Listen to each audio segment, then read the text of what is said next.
ত্রয়োদশ জাতীয় সংসদ নির্বাচন ও গণভোট উপলক্ষে আসছে টানা ছুটির ঘোষণা। ভোটারদের কেন্দ্রে নিতেই ঘোষণা করা হয়েছে এই ছুটি। এ নিয়ে ইতিমধ্যেই জনপ্রশাসন মন্ত্রণালয় থেকে জারি করা হয়েছে এক বিশেষ প্রজ্ঞাপন। কারা কতদিন ছুটি পাচ্ছেন এবং মন্ত্রণালয়ের প্রজ্ঞাপনে কি বলা হয়েছে, আরো জানাচ্ছেন সাদিয়া সিদ্দিকা। আসন্ন ত্রয়োদশ জাতীয় সংসদ নির্বাচন ও গণভোটকে কেন্দ্র করে এক উৎসবমুখর পরিবেশে ভোটাধিকার প্রয়োগে ছুটির ঘোষণা দিয়েছে সরকার। সাধারণ মানুষের ভোটাধিকার প্রয়োগ এবং ভোট গ্রহণের প্রক্রিয়াকে নির্বিঘ্ন করতে আগামী 11 ও 12 ফেব্রুয়ারি সারা দেশে নির্বাহী আদেশে সরকারি ছুটি ঘোষণা করা হয়েছে।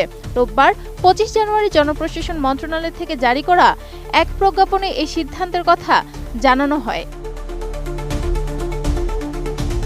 উপদেষ্টা পরিষদের সাম্প্রতিক বৈঠকে নেওয়া সিদ্ধান্ত অনুযায়ী বুধ ও বৃহস্পতিবারের এই ছুটি দেশের সকল সরকারি, আধা সরকারি, স্বায়ত্তশাসিত ও বেসরকারি প্রতিষ্ঠান সহ সকল শিক্ষা প্রতিষ্ঠানের জন্য কার্যকর করা হবে। প্রজ্ঞাপনে বলা হয়েছে, নাগরিকদের গণতান্ত্রিক অধিকার সুনিশ্চিত করতে এবং জাতীয় এই গুরুত্বপূর্ণ নির্বাচনে সকলের অংশগ্রহণ নিশ্চিত করতে এই বিশেষ পদক্ষেপ নিয়েছে সরকার। নতুন বাংলাদেশ গড়তে এলো জুলফিকার স্টিল।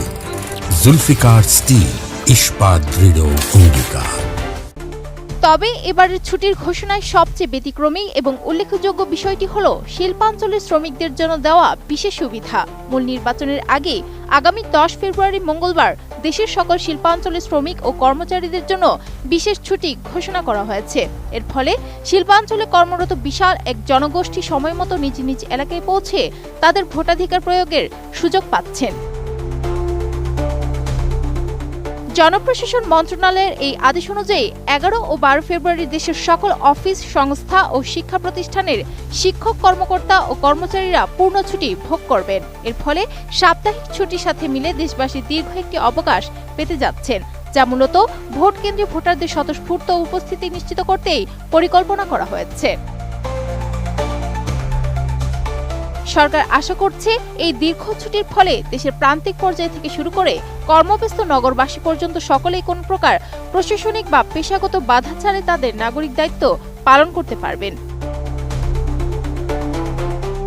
এদিকে সংশ্লিষ্টরা মনে করছেন 10 ফেব্রুয়ারি থেকে শুরু হওয়া শিল্পাঞ্চলের এই বিশেষ ছুটি এবং পরবর্তী 2 দিনের সাধারণ ছুটি দেশের নির্বাচনী ইতিহাসে ভোটার উপস্থিতি হারে ইতিবাচক প্রভাব ফেলবে। বিশেষ করে যারা কর্মস্থলের কারণে নিজ এলাকা থেকে দূরে থাকেন তাদের জন্য বাড়ি ফেরার পথ আরও সহজ করা হলো। এই প্রজ্ঞাপন জারির পর থেকেই সারা দেশের নির্বাচনী আমেজ আরও জোরালো হয়েছে এবং মাঠ পর্যায়ে ভোট গ্রহণের প্রস্তুতিও দ্রুত গতিতে এগিয়ে চলেছে। Sadia Siddika, ATN news.